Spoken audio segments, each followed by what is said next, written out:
Well, after SEBI passed an order barring Kishore Biani and a few others from the securities market for a period of 1 year, we understand from sources that Kishore Biani has now moved the Securities Appellate Tribunal.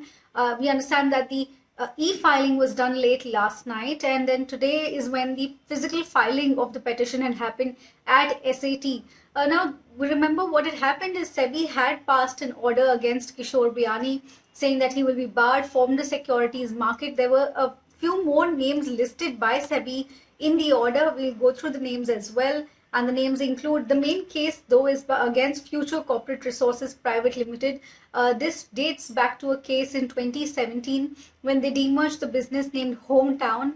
The entire allegation by SEBI is that there has been insider trading by Future Corporate Resources Private Limited in the shares, in the scrip of Future Retail Limited. So Future Corporate Resources is the first in the list named by SEBI, which is barred from trading in the securities market for a period of 1 year. There's also Kishore Biani, there's Anil Biani, there's the FCRL Employee Welfare Trust. There are names like Rajesh Pathak, Rajkumar Pandey, Virendra Samani, and Arpit Maheshwari. So a total of 8 names which have been barred from accessing the securities market.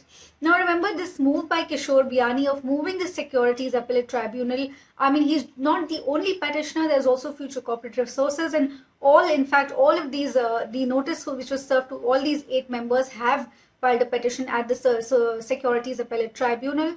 This move had been made clear by Future Corporate Resources the day the SEBI order had come. There was a statement that had come in from Future Corporate Resources saying that the SEBI order is untenable. So we don't know what are the actual arguments that have been made by Future Corporate Resources and Kishore Biani in the petition in the Securities Appellate Tribunal.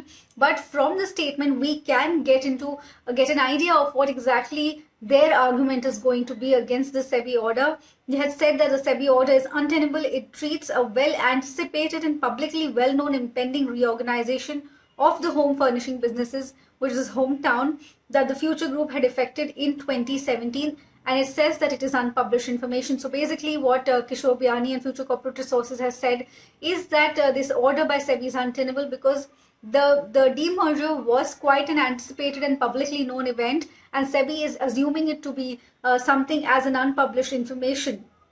And in this statement itself, they had said that the order will be challenged in exercise of the statutory right to appeal.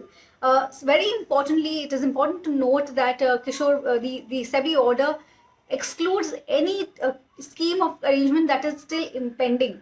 Specifically, this refers to the Reliance Retail and Future Retail deal. So this SEBI order does not have any impact on the Reliance Retail Future Retail deal, and this is something that Future Corporate Resources had also said. And also, as part of the SEBI order, Kishore Biani was fined 1 crore rupees, which had to be paid in a matter of 45 days. And also, Kishore Biani, along with Future Corporate Resources and Anil Biani, were asked to disgorge 17.78 crores, coming together and disgorging 17.78 crores to SEBI. So now that they have moved the SAT, we will have to see how the proceedings happen and when SAT takes up the matter in court.